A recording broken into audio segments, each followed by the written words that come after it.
In this episode, we are going to explore pendulation. Is it always a conscious effort, or do some people just do it naturally? And what does that mean for those who are in a stuck state? Hey, I'm Justin Sinceri. I'm a therapist and coach who helps you live with more calm, confidence, and connection without psychobabble or woo-woo. Welcome to Stuck Not Broken. This podcast is, of course, not therapy, nor should you be using it as therapy. I got a question from an Unstucking Academy student. She asked, does pendulation naturally occur for people who have never been stuck?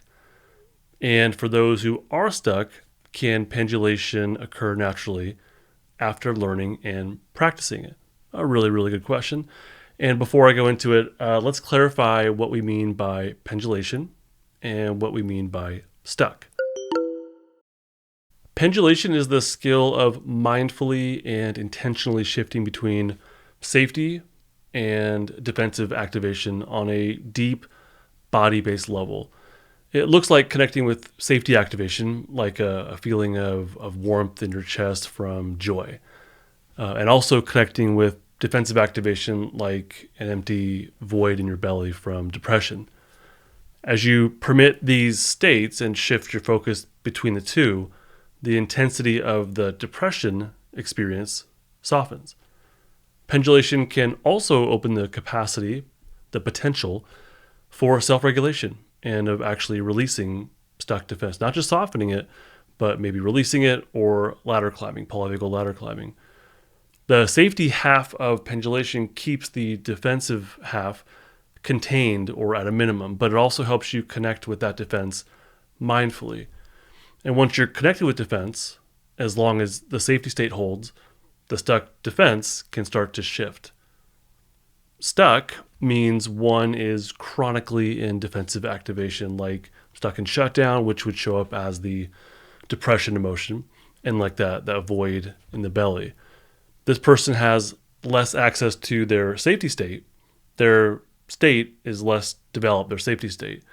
And therefore, they're not able to self-regulate. That safety state can't contain or utilize the defensive activation. So defense is too dominant.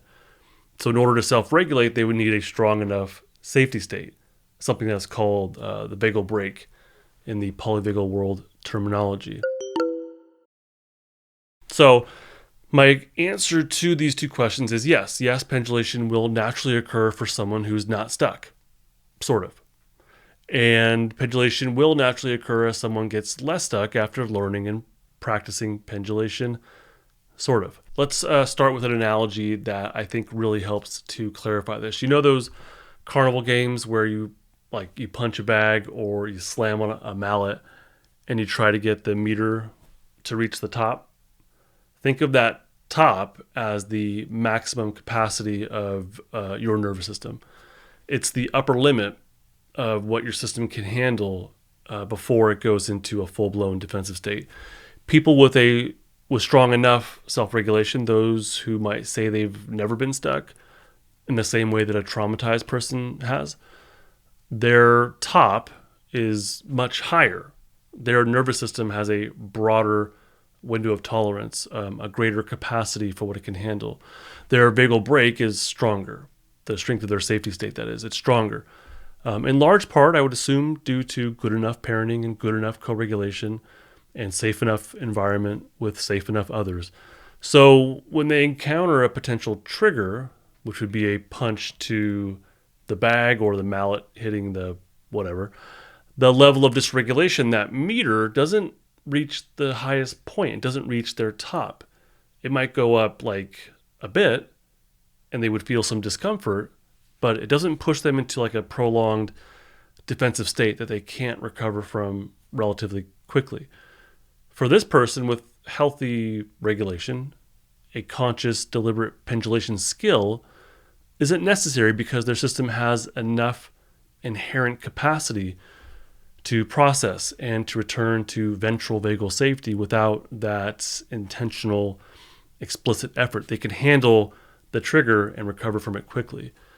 So they don't need to recall the pendulation skill and go through the steps. Their body can simply tolerate and recover from that potential trigger. For example, they'll feel activation when someone cuts them off on the road. But that's kind of the extent of it. They'll recover and they'll move on with life. So does natural pendulation occur for this person? Yeah, it does, but it's not always the same kind of back and forth between an activated defensive state and a consciously anchored safety state that we teach when someone is stuck, like I do in the Unstucking Academy or in something like somatic experiencing. Think about grieving, for example. When someone's experiencing loss and they're grieving, they will naturally enter defensive activation, various defensive states. They might cry intensely, they might feel anger or experience deep sadness, but then without really conscious effort, they'll shift. They might remember a specific funny moment with the person that they lost and spontaneously laugh or feel like a wave of warmth from a shared memory as they maybe grieve with a family member.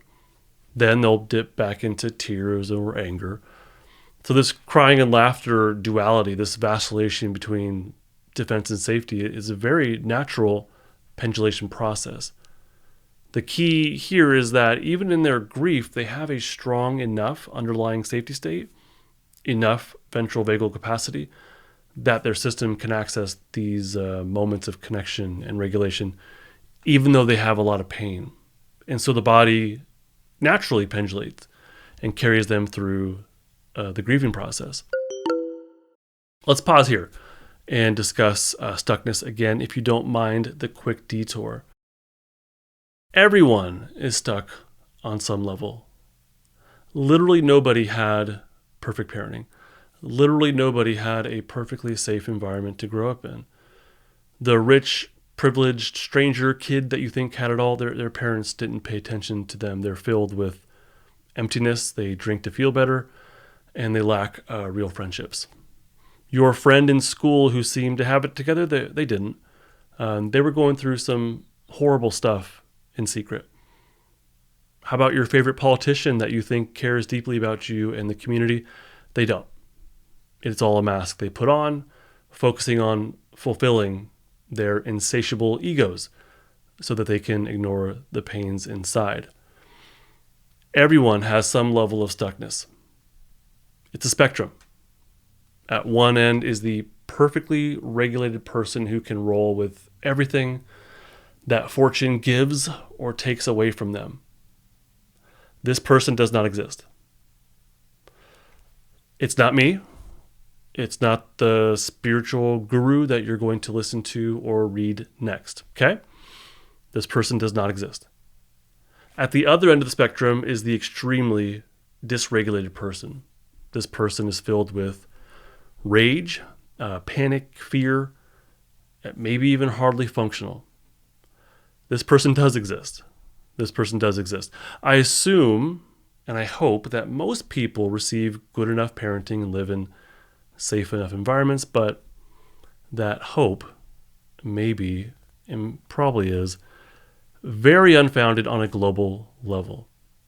I assume most people fall into the category of having some self-regulation, like not in a constant state of overwhelm, but not truly thriving either.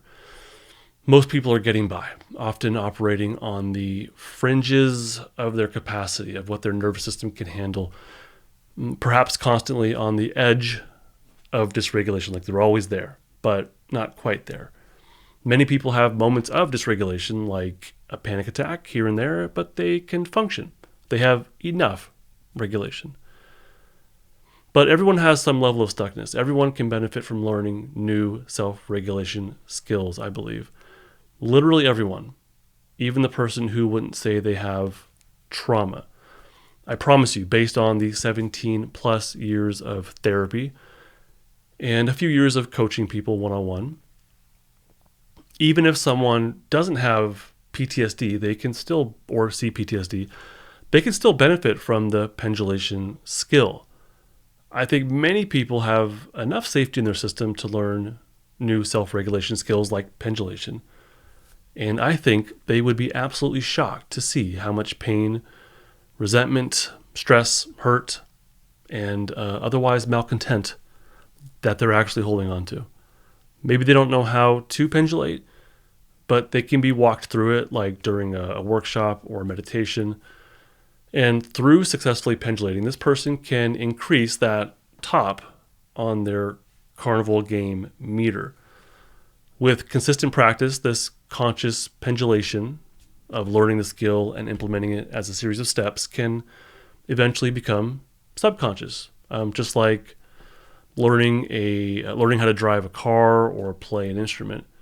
Initially, it requires focus and deliberate action. It might involve remembering and following a skill sequence, like on the unstucking pathway in the Unstucking Academy. Initially, on the pathway, students learn the skill and then follow along with one or more of my guided meditations, but eventually I challenge them to enact the skill on their own.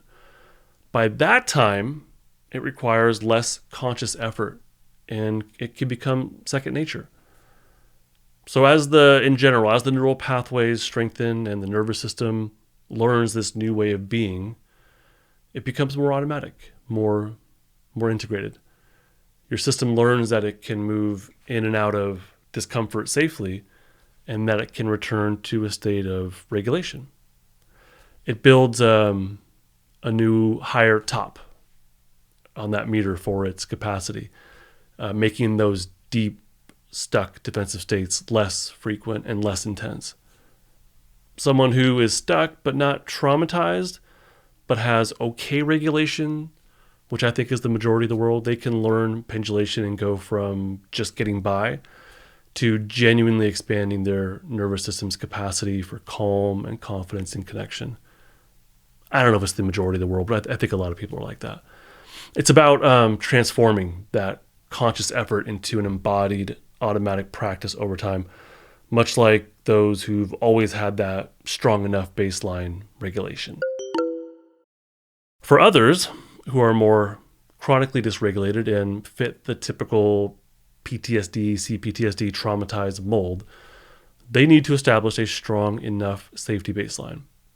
And this in and of itself may be a challenge with a lot of benefit, but it's a challenge.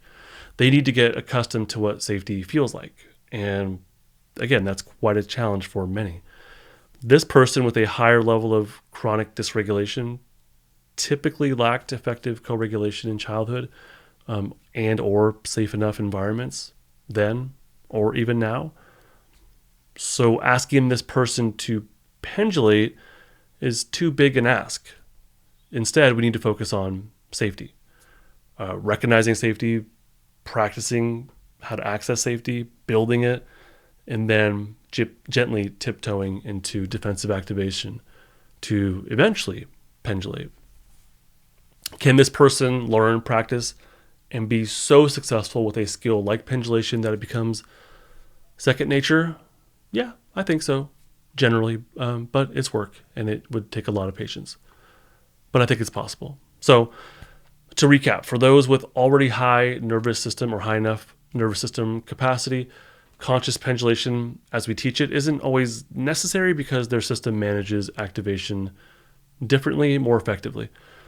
Natural pendulation does occur, seen like in the process of something like grieving, where a strong safety state allows for more fluid movement between defensive and safety.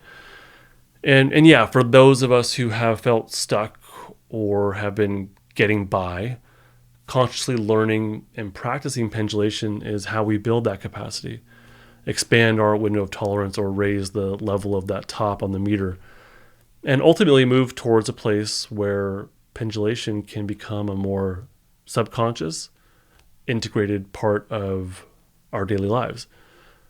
For those in a more traumatized state with a higher level of dysregulation, yes, pendulation is a possibility eventually after working on safety and slowly working toward defense. This journey from conscious effort to embodied ease is precisely what I provide in the Unstucking Academy. So if you're ready to take your next steps in understanding your nervous system, I invite you to check out my free Your Next Steps course. It's designed to help guide you through the polyvagal theory, using a curated list of podcast episodes and other resources, and help you to build that foundational understanding that is so important to all this unstucking process. You can find it through the link in the description. Otherwise, thank you so much for joining me on Stuck Not Broken. Bye.